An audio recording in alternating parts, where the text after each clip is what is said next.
warahmatullahi wabarakatuh. Duduk merapat depan.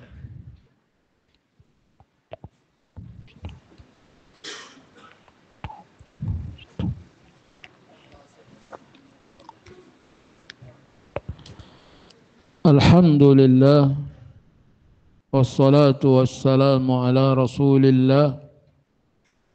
Ashhadu an la ilaha illallah wahdahu la syarika lah, wa ashhadu anna muhammadan abduhu wa rasuluh. Allahumma inna nas'aluka ilman nafi'a wa rizqan tayyiba wa amalan mutaqabbala. Allahumma aqsim lana min khasyatika ma tahulu bihi bainana wa baina ma'asik, wa min ta'atika ma tuballighuna bihi jannatak, wa min al-yaqini ma tuhawwinu bihi alaina masa'ibad dunya.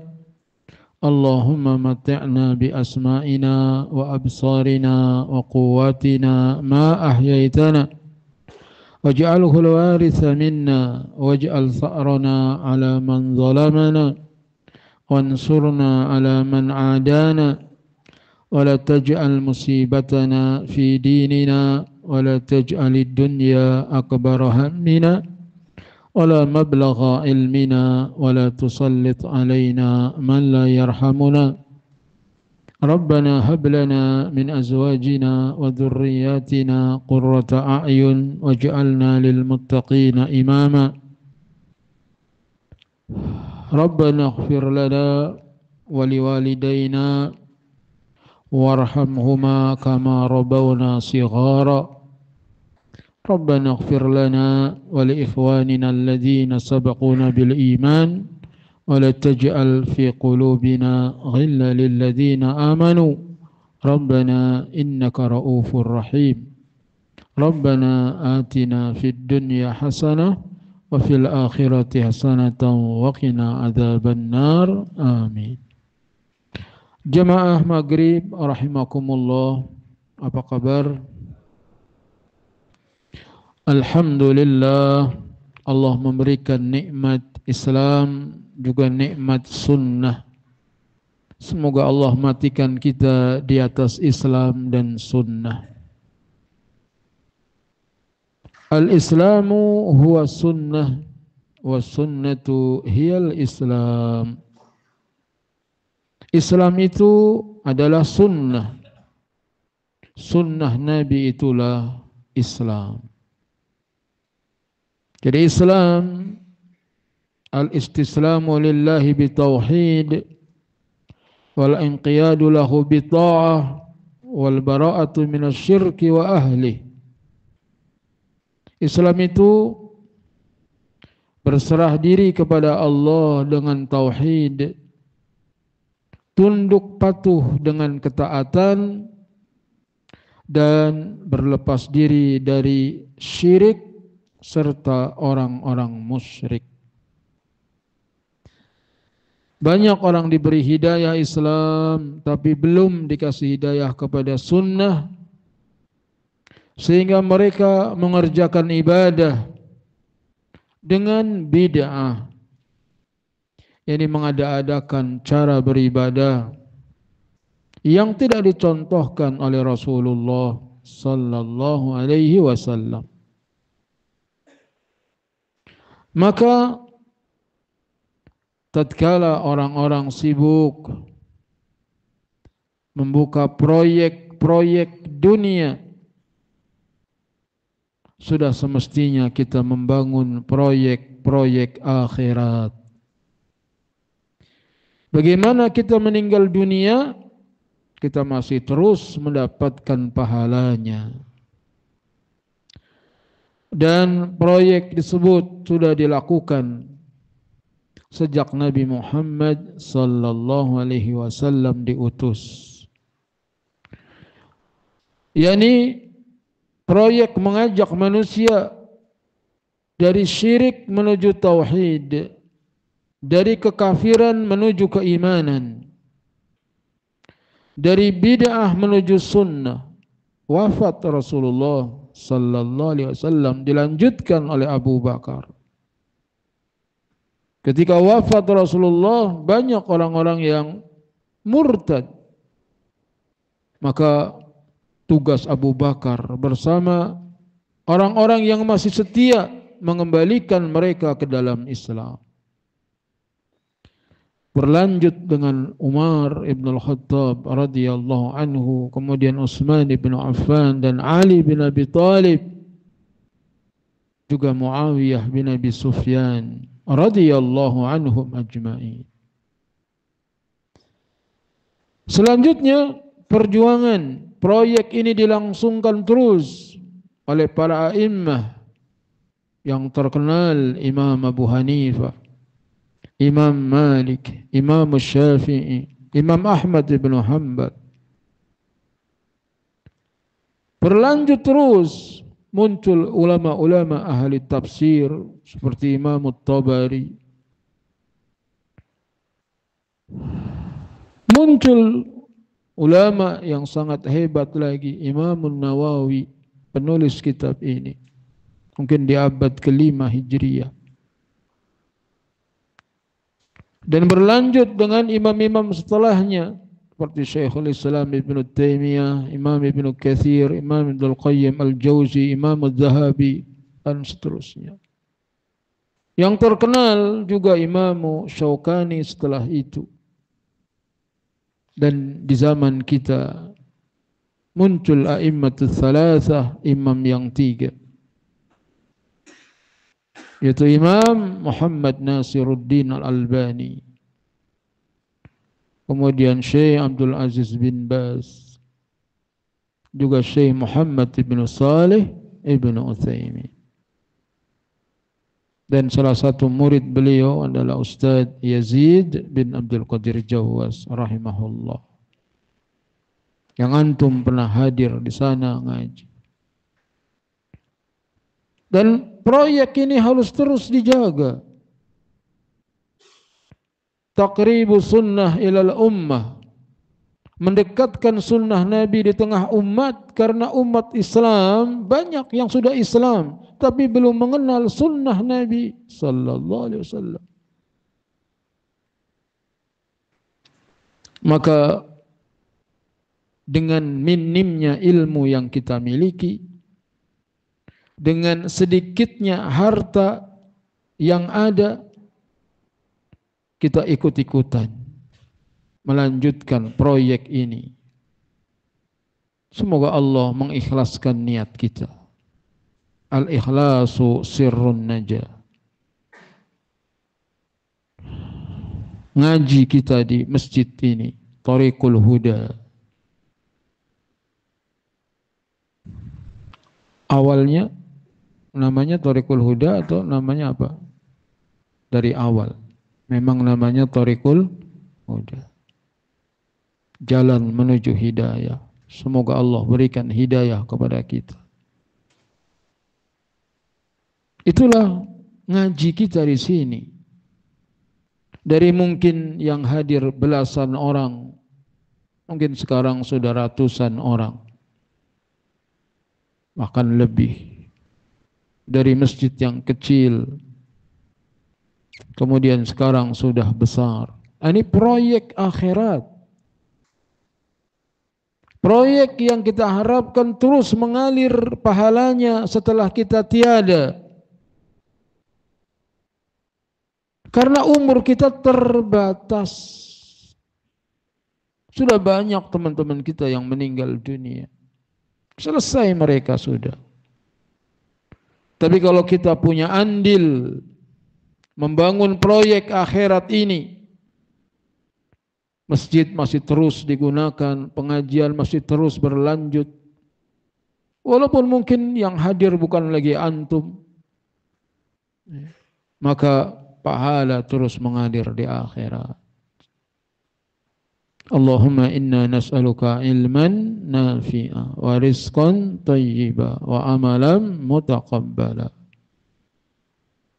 Adapun namanya proyek, ada yang maju, ada yang statis, ada yang bangkrut. Dakwah juga begitu. Ada yang berkembang, ada yang begitu-begitu saja. Ada juga yang bubar. Ada nggak pengajian bubar? Dibubarin. Maka kita terus mengkoreksi niat kita, keikhlasan kita. Al-ikhlasu sirrun najah. Ikhlas itu adalah rahasia kesuksesan. Ketika kita berjuang membangun proyek ini, ada nggak yang mengganggu? Ada yang mengganggu. Sebagaimana orang yang berada dalam satu perusahaan, ada kalanya dia keluar dari perusahaan, bikin perusahaan baru. Biasa. Ada juga yang keluar kemudian menggembosi di luar. Itu biasa perjuangan. Janganan kita Rasulullah sallallahu alaihi wasallam di tengah para sahabat ada yang mukmin, ada yang munafik. Ada yang munafik. Bersama Nabi, bergabung dengan Nabi, ikut perang Tabuk, ikut perang Uhud. Tapi kemudian di tengah jalan menggembosinya. Maka harus terus kita berdoa kepada Allah. Allahumma ja'al tha'rana ala man zalamana wansurna ala man adana. Allahumma ja'al tha'rana ala man zalamana wansurna ala man adana. Allahumma ja'al tha'rana ala man zalamana wansurna ala man adana. Amin. Adapun pelajaran kita masuk bab mulatafatul yatim wal banat wasairi du'afati wal masakin wal munkasirin wal ihsanu ilaihim was shafaqati alaihim wa tawadhu ma'ahum wa khifdul janahi lahum. Bab mengenai berlemah lembut kepada anak yatim. Yani anak yang ditinggal mati bapaknya sebelum dewasa. Atau wallahu a'lam masuk juga anak yatim yang bapaknya kabur tanpa pesan. Yatim. Padahal ada bapaknya tapi enggak bertanggung jawab.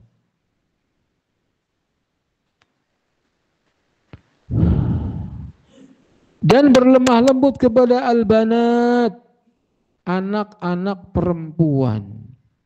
La ilaha illallah.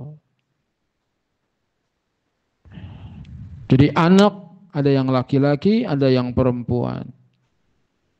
Yang perempuan ini harus disikapi lebih lembut. Jangan disamakan anak perempuan dengan anak laki-laki. Ini bukti bahwa Islam memuliakan wanita. Istri kita juga anak perempuan.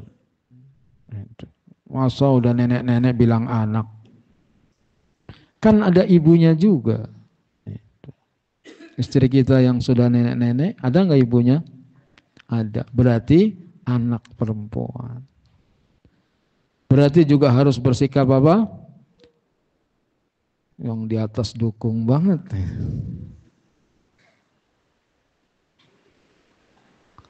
Nah, kita kadang lupa mengukur orang lain dengan diri kita.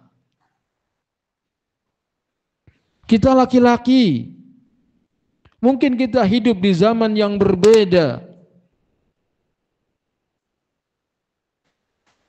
Lingkungan kita berbeda, pendidikan kita berbeda. Beda jauh dengan anak-anak kita sekarang. Sehingga kita juga harus mendidiknya dengan cara yang berbeda. Yani memperhatikan kelembutan. Wasairid dha'afah, dan semua orang-orang yang lemah. orang-orang yang lemah. Ada yang lemah akalnya, ada yang lemah fisiknya.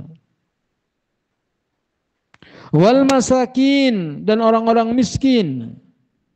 Orang-orang yang penghasilannya tidak mencukupi kebutuhannya. Maka mereka juga perlu disikapi dengan kelembutan. Sampai-sampai pencuri yang mencuri karena miskin dibebaskan oleh Abu Hurairah. Lalu mencuri lagi karena miskin dibebaskan lagi oleh Abu Hurairah radhiyallahu anhu. Jadi orang miskin punya perhatian, bukan menghalalkan orang miskin mencuri. Mencuri tetap haram. Tetapi Abu Hurairah radhiyallahu anhu memaafkannya, membebaskannya ketika pencuri itu mencuri dengan sebab kelaparan. Padahal dia bohong. Wal ihsanu ilaihim, dan berbuat baik kepada mereka, kepada anak yatim, wanita, orang-orang lemah, orang-orang miskin. Berbuat baik sama mereka. Sebab kadang orang miskin gak ada penolong, gak ada pembela.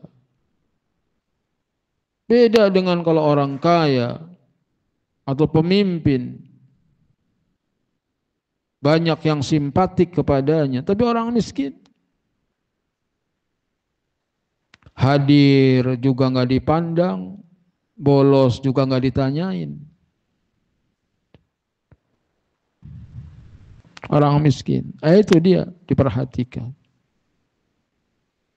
Wasyafaqati alaihim, dan bersikap lemah lembut kepada mereka, wa tawadhu' ma'ahum, dan rendah hati bersama mereka. Kepada orang miskin tawadhu', rendah hati.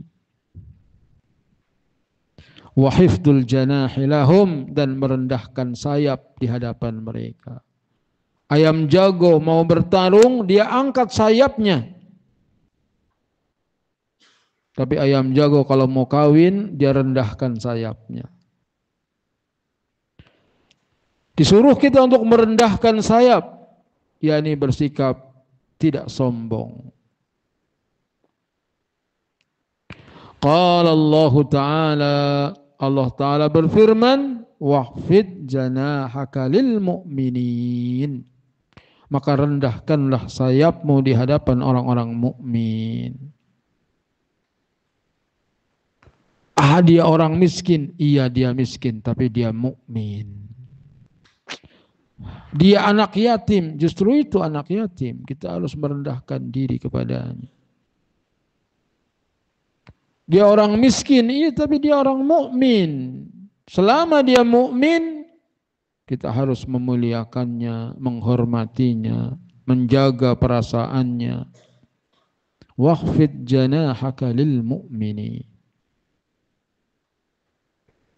Allah Ta'ala berfirman, wasbir nafsaka ma'al ladhina yada'una rabbahum bil ghadati wal ashiyyi yuriduna wajha. Sabarlah dirimu bersama orang-orang yang menyeru Rabb mereka di pagi dan sore hari, yang mengharapkan melihat wajah Allah nanti di surga. Semoga kita bisa melihat wajah Allah nanti di surga. Wala ta'du aynaka anhum, jangan melampaui batas pandanganmu dari mereka. Turidu zinatal hayatid dunya, karena menghendaki perhiasan hidup di dunia.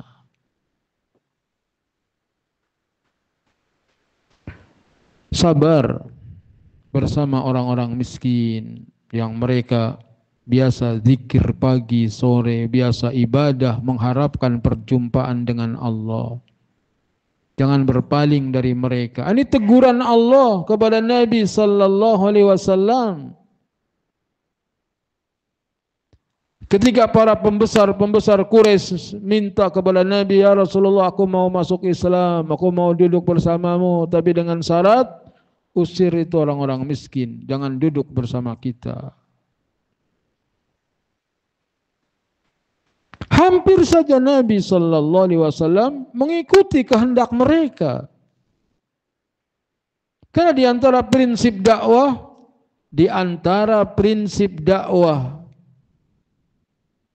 bagaimana mendakwahi para pembesar, dengan berimannya para pembesar, anak buahnya akan mudah masuk Islam. Itu enggak salah. Istilahnya dakwah menengah ke atas, tetapi tidak boleh menyia-nyiakan orang miskin. Enggak boleh. Diundang dakwah musola kecil, afwan enggak ada waktu, sibuk. Itu. Kalau diundang di kantor BUMN siap. Itu. Maka itu fitnah bagi orang-orang yang berdakwah. Nabi SAW hampir mengikuti keinginan mereka, tapi Allah tegur, wasbir nafsaka ma'al ladzina yad'una rabbahum bil ghadati wal 'ashyi yuriduna wajha. Sabar dengan mereka. Wala ta'du 'ainaka 'anhum turidu zinatal hayatid dunya. Jangan melampaui batas pandanganmu dari mereka. Jadi jangan mengabaikan mereka hanya karena menghendaki perhiasan kehidupan dunia. La haula wala quwata illa billah. Betapa berat ujian yang seperti ini dan berapa banyak orang yang terjatuh. Semoga Allah menolong kita.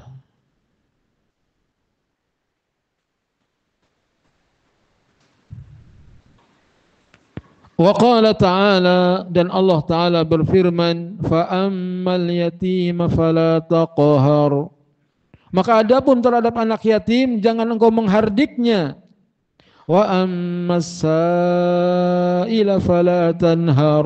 Adapun kepada orang yang minta-minta jangan kamu menghardiknya. Kepada anak yatim jangan bersikap kasar, kepada orang minta-minta juga jangan kau menghardiknya. Kerja lo minta-minta mulu.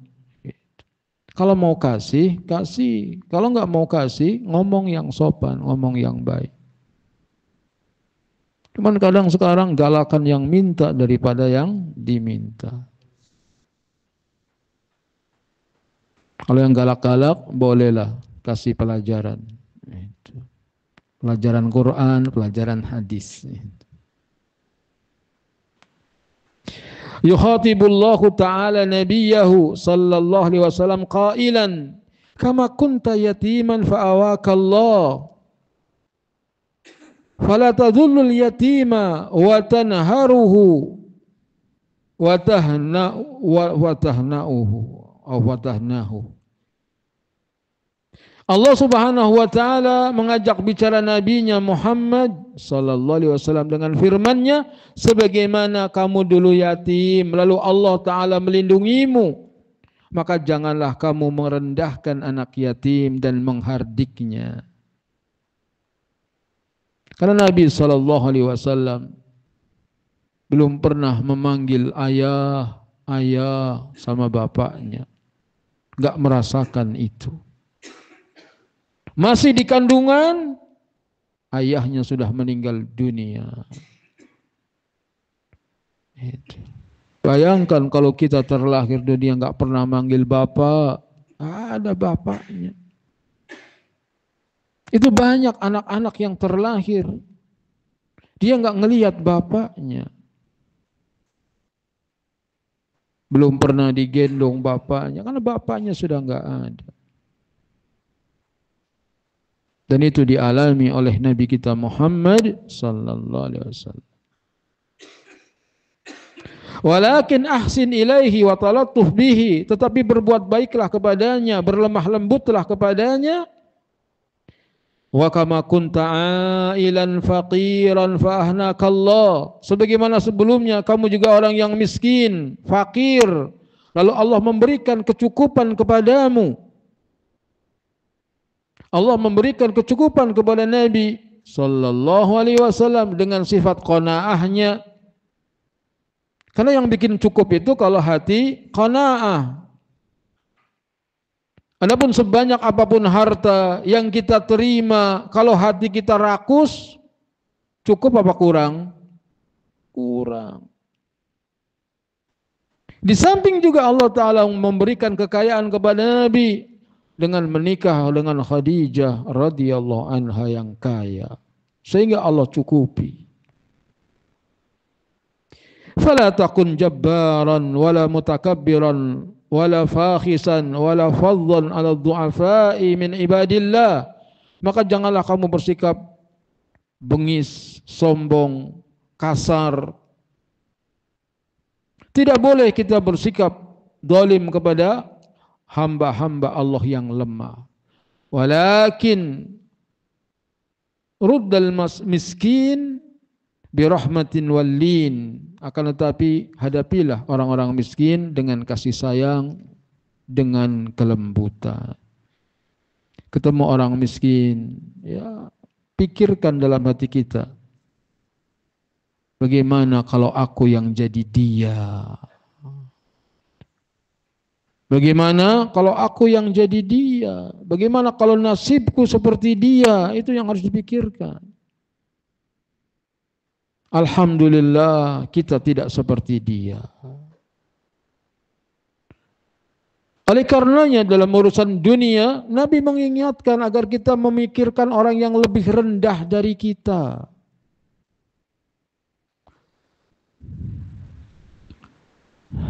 Undur ila man huwa dunakum wa la tandur ila man huwa fawqakum fadzalika ajdaru alla tazdaru nikmatallahi alaikum atau kama qala. Lihat orang yang di bawahmu. Jangan melihat orang yang ada di atasmu. Yang demikian lebih memungkinkan engkau untuk tidak meremehkan nikmat yang Allah berikan kepadamu. Lihat dong.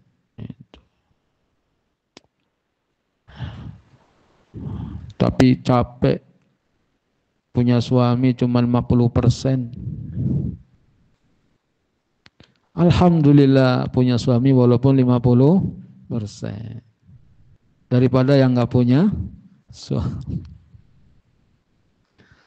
Ya enggak begitu juga, jadi enggak ada. Semuanya suamimu. Tapi suka ditinggal gitu. Pergi. Orang yang istrinya satu kadang lebih lama meninggalkan istrinya. Ada nggak istri yang ditinggal suaminya 6 bulan? Ada. Antum cuma ditinggal semalam doang.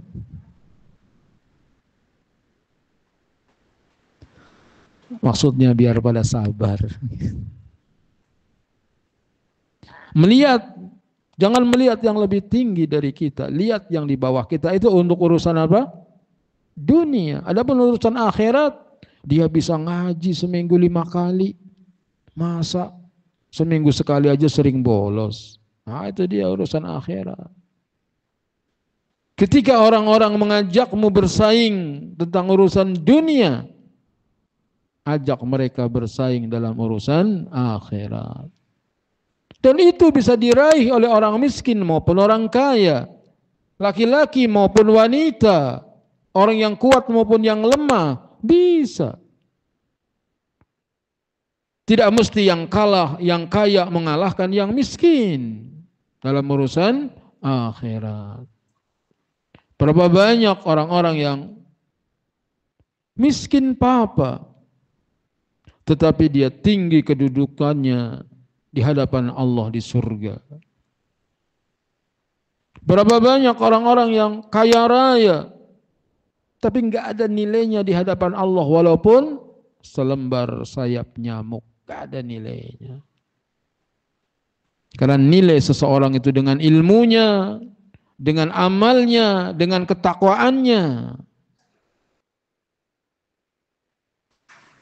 Allah Ta'ala berfirman, Ara'aital ladzi yukadzibu bid-din. Tahukah kamu orang yang mendustakan hari pembalasan? Fadzalikal ladzi yad'ul yatim, maka itulah orang yang menghardik anak yatim. Wala yahuddu ala ta'amil miskin, dan dia tidak menganjurkan orang lain untuk memberi makan kepada orang miskin. Jangankan dia sendiri memberi makan, menganjurkan orang lain pun tidak. Ini orang-orang yang jahat. Ketika ada orang miskin lagi sakit, temannya mau bantu dengan harta, jangan. Kenapa? BPJS gitu. Karena temannya sakit, dibantu BPJS, temannya mau nyumbang, di stop, jangan. Nggak apa-apa dia mau udah BPJS. Emang kalau orang ditanggung BPJS, kemudian dia dikasih duit, nolak. Dia juga butuh BPJS untuk yang sakit. Kalau dia sakit, nggak bisa kerja, keluarganya pas-pasan, bantu mereka.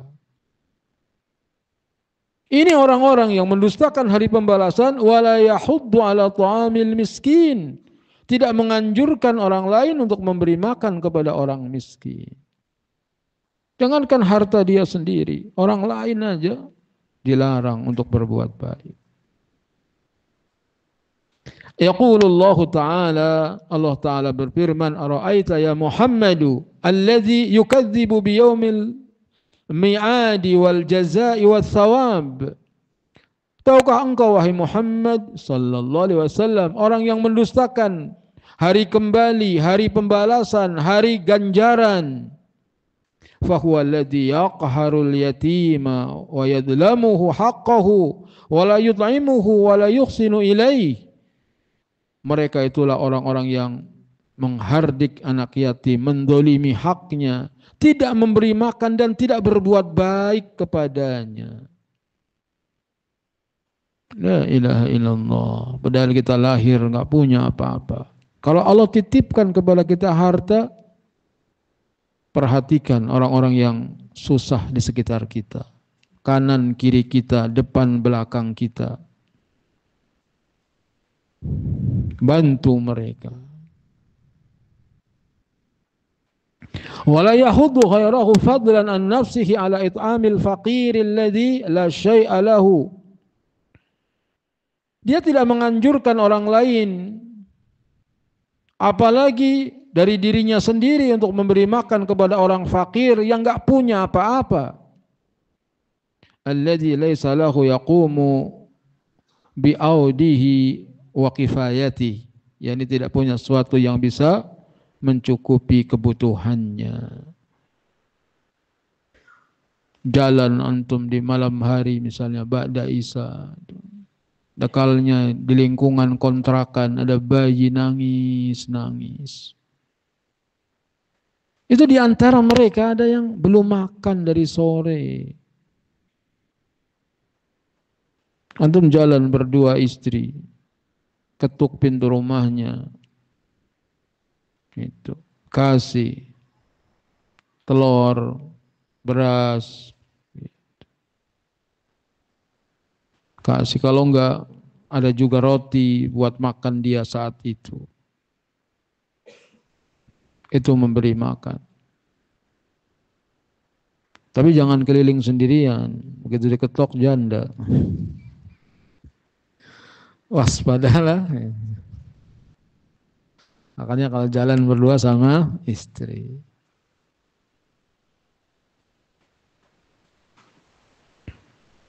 Dan dulu kisahnya Umar bin Abdul Aziz begitu. Atau Umar bin Khattab. Ketika meninggal dunia, dimandikan jenazahnya hitam. Hitam pundaknya Umar bin Khattab. Ketika ditanya, kenapa nih pundak Amiril Mukminin kau menghitam? Ternyata kalau malam dia panggul gandum untuk orang-orang miskin, taruh di depan pintu orang, menghitam pundaknya. Begitu juga kalau tidak salah Umar bin Abdul Aziz, seperti itu juga. Keliling, berikan bantuan. Semoga Allah memberikan kepada kita kekayaan dan kita jadi orang yang bersyukur. Ya. Jadi orang kaya yang bersyukur, yang bisa berbagi.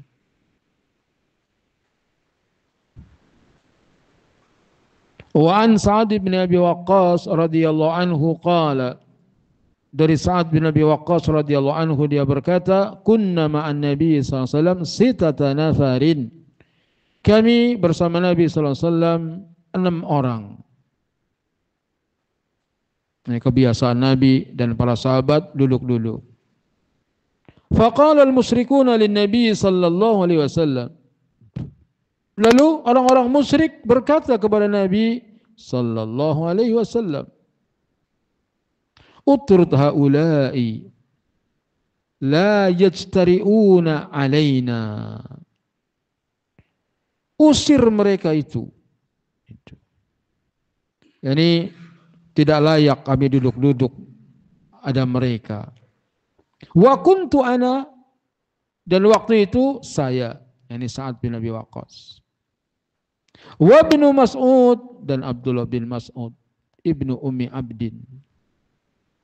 Wa rajulun min Hudzail, dan satu orang lagi dari suku Hudzail. Wa Bilalun, dan Bilal bin Rabah. Wa rajulani lastu usammihima, dan 2 orang lagi yang aku tidak bisa sebutkan namanya. Ini dia sahabat-sahabat miskin sedang duduk bersama Nabi sallallahu alaihi wasallam. Fa waqa'a fi nafsi Rasulillah sallallahu alaihi wasallam ma sya'allahu ayyaqa. Lalu terjadilah pada diri Nabi sallallahu alaihi wasallam apa yang Allah kehendaki untuk terjadi, yakni terbetik di hati Nabi untuk mengikuti keinginan musyrikin.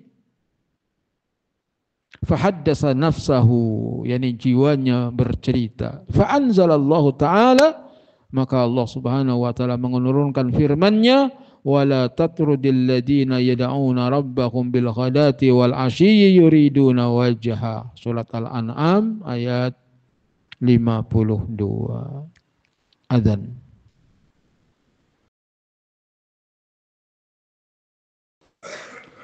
Alhamdulillah wassalatu wassalamu ala Rasulillah.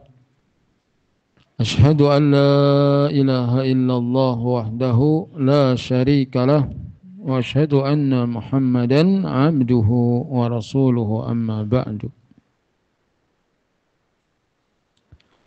Jazakallah khair.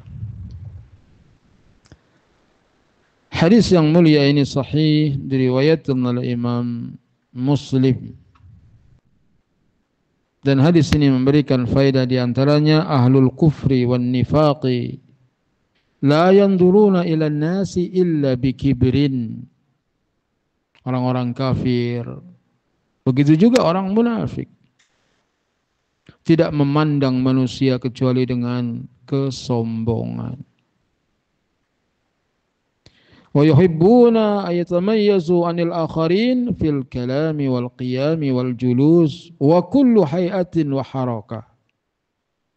Mereka menyukai untuk tampil beda dengan orang lain dalam berbicara, dalam berdiri, dalam duduk, dan dalam setiap diam dan geraknya.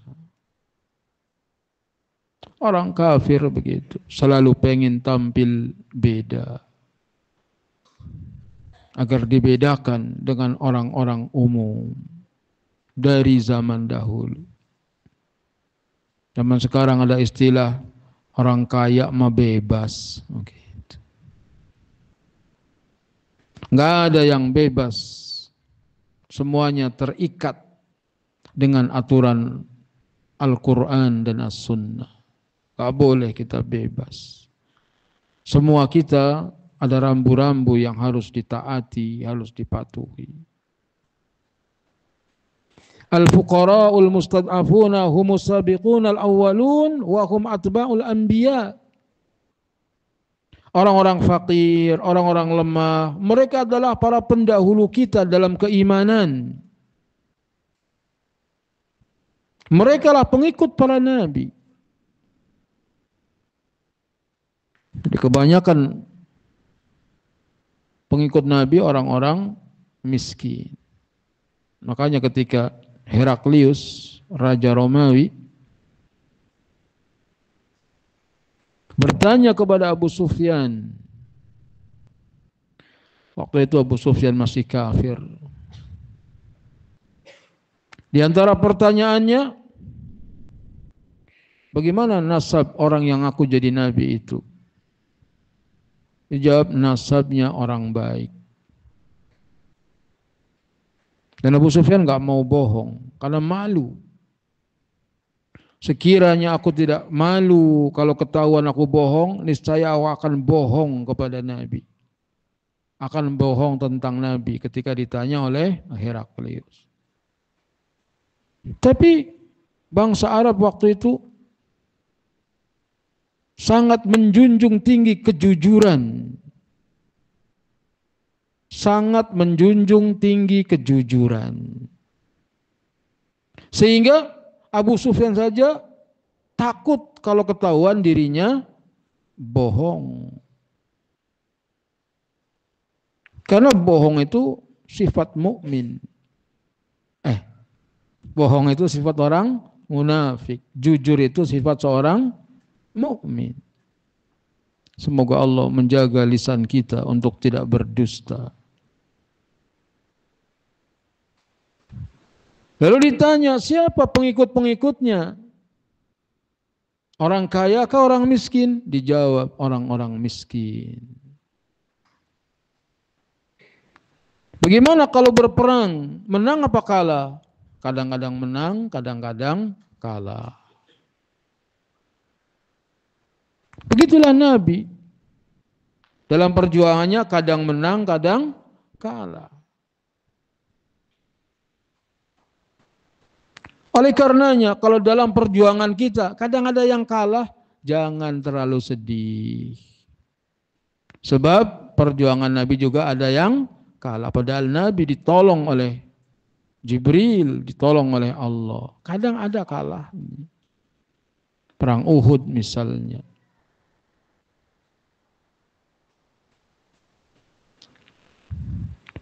Kalau ada orang Nasrani menghina-hina, masa Nabi perangnya kalah? Ente lebih parah, masa Nabi disalib mati? Atau Tuhan mati? Lalu ketika ditanya, gitu, siapa teman-temannya? Ya, ini dia jawabannya, orang-orang miskin. Teman-temannya Nabi Muhammad SAW di awal-awalnya itu orang-orang miskin. Makanya kalau yang ngaji orang-orang yang nggak ada yang Alphard parkir atau BMW, Mercy, nggak ada, paling motor. Gitu. Ini ciri-ciri, nah itu insya Allah dalam kebaikan. Bukan berarti yang mobilnya bagus nggak baik. Ketika ditanya, apakah pengikutnya bertambah atau berkurang? Bertambah. Itu dakwah yang benar itu begitu, dari sedikit bertambah, bertambah, bertambah. Semoga Allah Ta'ala membimbing dakwah kita.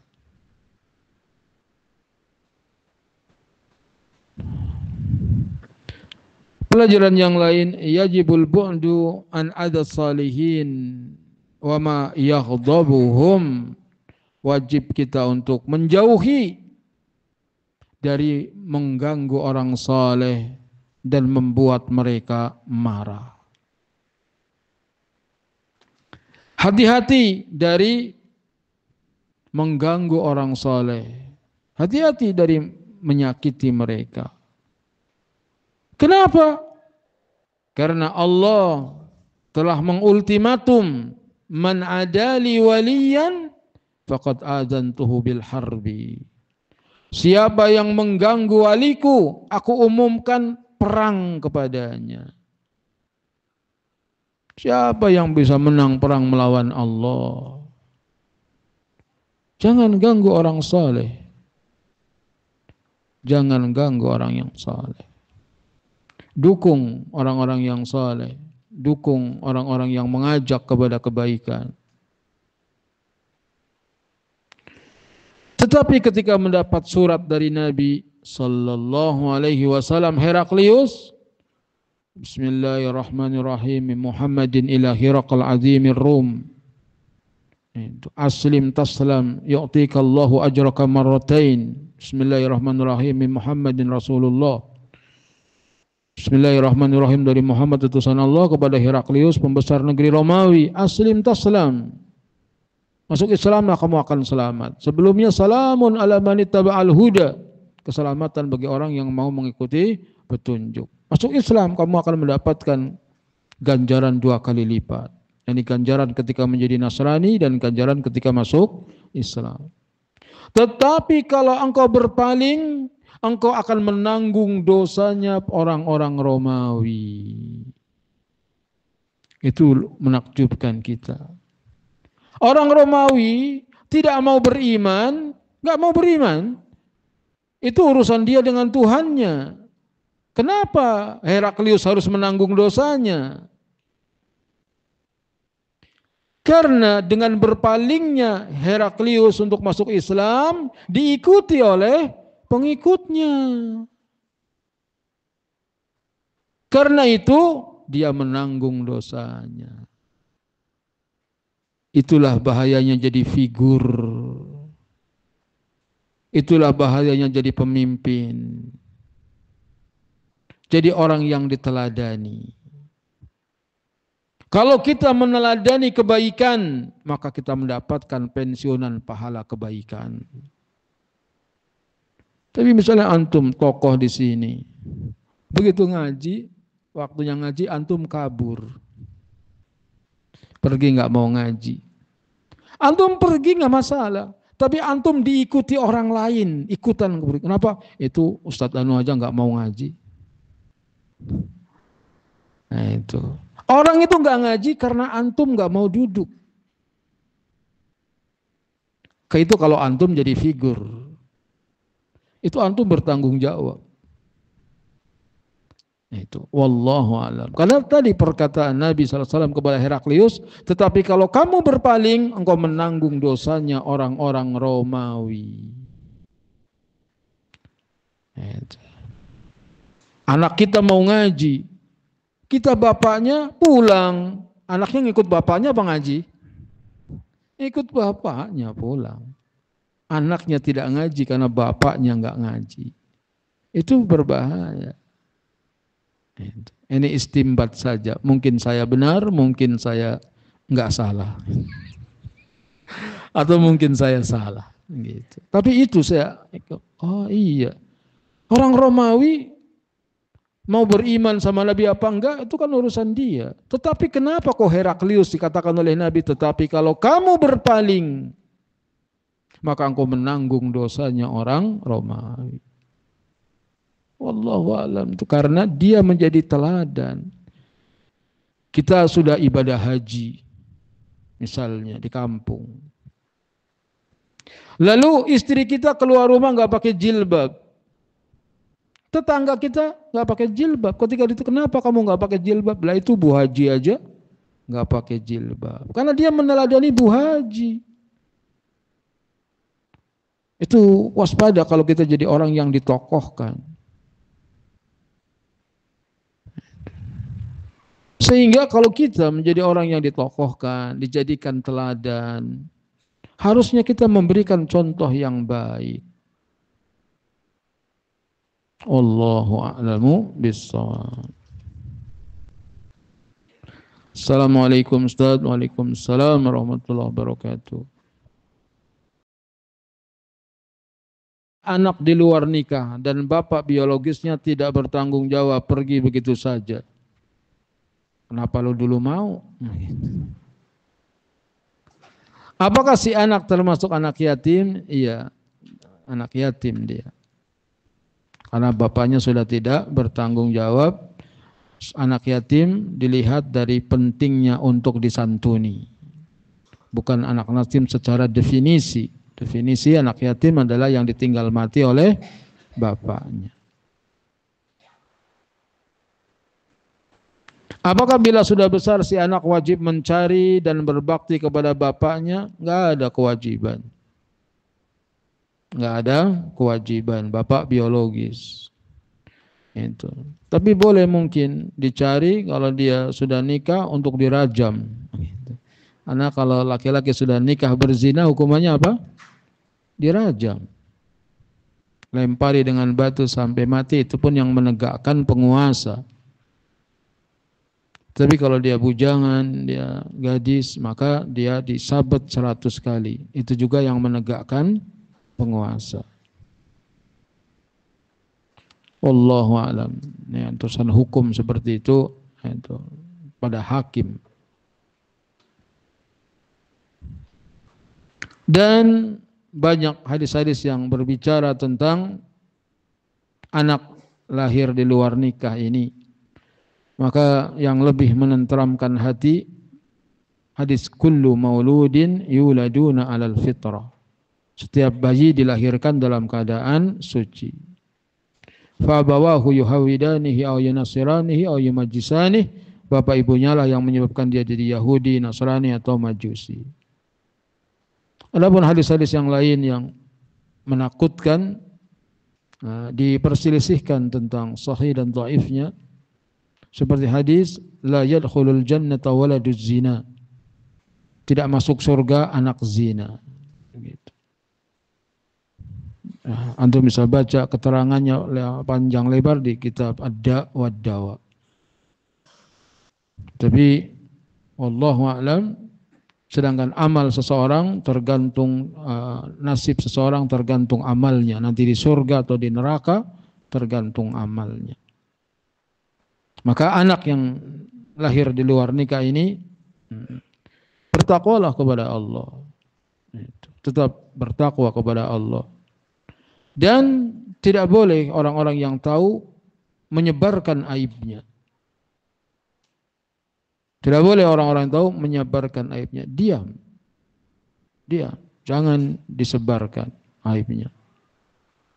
Bahkan kalau tidak salah Saleh Fauzan ketika ditanya, dia mau menikahi seorang gadis tetapi dia anak yang lahir di luar nikah. Itu. Maka jangan kok umbar aib orang. Kalau kamu suka nikahi, kalau enggak mau kamu tinggalkan. Gitu. Kalau kamu mau suka, kamu nikahi. Kalau enggak mau, tinggal. Jangan cari-cari aib orang. Bahkan dinasihati, anakmu lahir itu enggak ada bapaknya tahu, nanti kalau nikah nggak bisa jadi wali itu, apanya? Wah, ngomong. Ini banyak orang ngomong, membuka aib orang. Jangan. Itu. Jadi tidak boleh membuka aib orang. Orang siapa yang mencari-cari aib orang lain, Allah akan singkap aibnya. Nabi mengatakan, man satara musliman, satarahullah fid dunya wal akhirah. Siapa yang menutupi aib seorang muslim, Allah akan tutupi aibnya di dunia dan di akhirat.